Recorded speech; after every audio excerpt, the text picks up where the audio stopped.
Senideok, Hirutasun Santuaren egun eder honetan, bake eta on.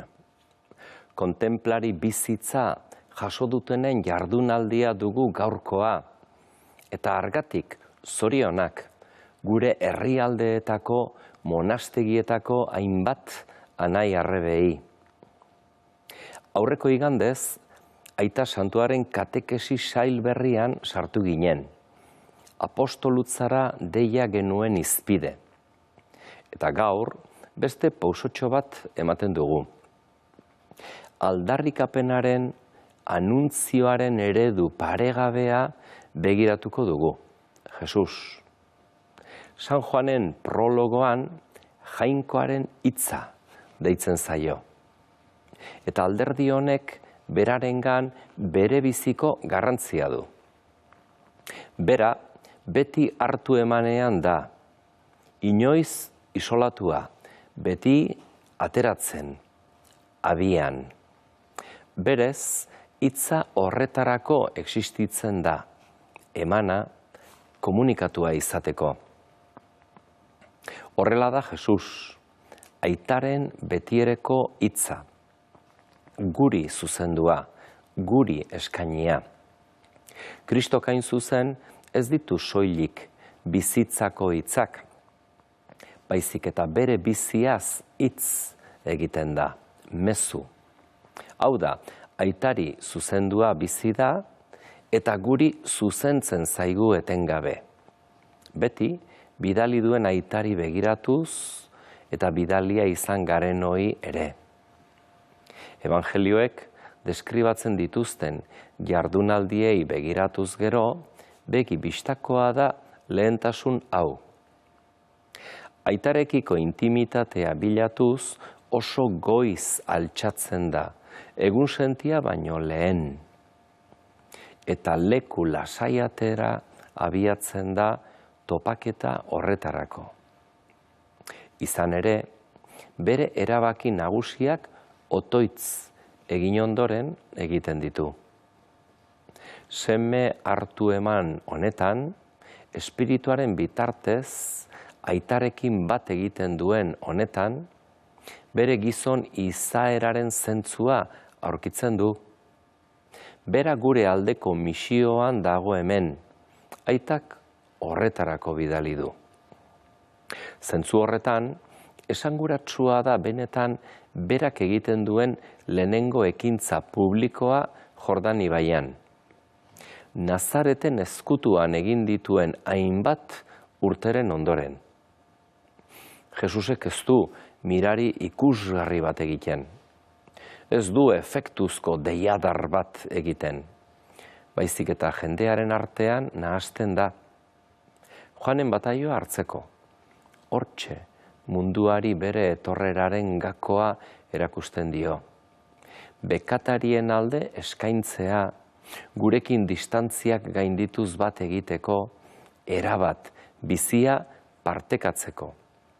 Zentzu horretan bere misioaz mintzatzean hauxe esaten digu.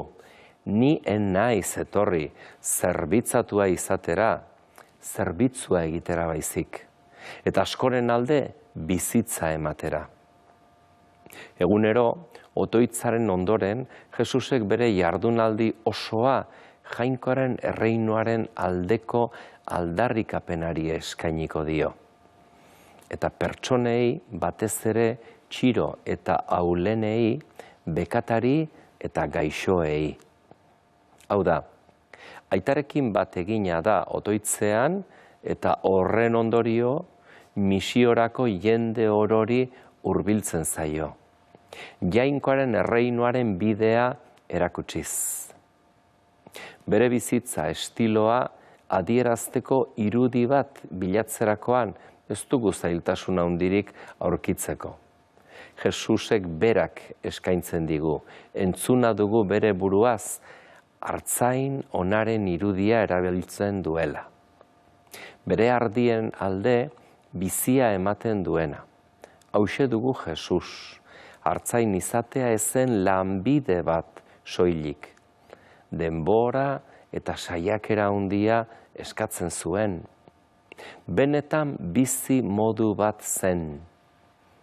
Egunean, 24 ordu, artaldearekin biziz, larreetara eramanez, beraiekin lo eginez, gaixo zirenak zainduz, beraren bihotza artzain bihotza da.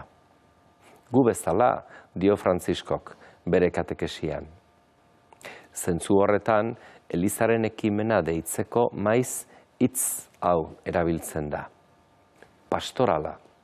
Eta gure pastoral lana epaitzeko Jesusen estiloa dugu eredu nagusi eta bakarra.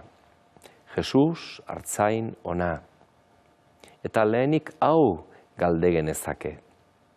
Otoitzeko iturrietan berak bezala edaten ote dugu.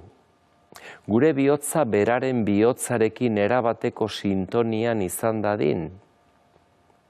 Berarekiko intimitatea, Chotard abadeak zioen bezala, apostolutza ororen anima da. Hala da, Jesusek berak hola dio. Nigandik aldenduak ezin duzue ezer. Jesusekin dagoen edozeinen bihotza, galdua eta urrundua dagoen senidearekin ere hor da. Eta gurea? Zein maiz, arazoak dituen pertsona zail horri buruz horrela diogu.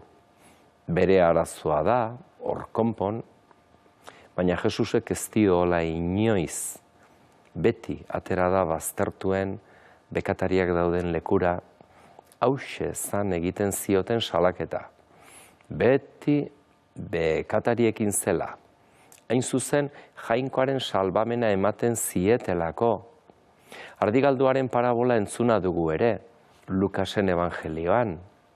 Han ere txanpon galduaz eta seme galduaz hitz egiten du. Apostolo grinaz hitz egiterako orduan, evangelio horretako 15. kapitulua kontuan hartu behar da. Maiz irakurri mesedez, hor azaltzen zaigu, nola Jainkoa ez dagoela soilik artaldearen barrutia begiratzeko. Edo alde egin dutenei mehatxuka, bestela baizik. Bat galtzen bada, antxen doa, bere azternen atzetik. Ez dio, alde egin badu, hor konpon, ez, artzain bihotzak erabat bestela egiten du. Bihotz horrek sufritu eta arriskatu egiten du. Eta guregatik negar egiten duenean oraindik gehiago maite gaitu. Eta guretzako galdera hau litzateke. Zein da gure jarrera urrundu edo galdu edo kanpoan dauden anaia arrebentzako? Espirituak Mendekoste egunean egin zuen miraria berritu dadila gaur gugan. Igande on ona izan dezazuela.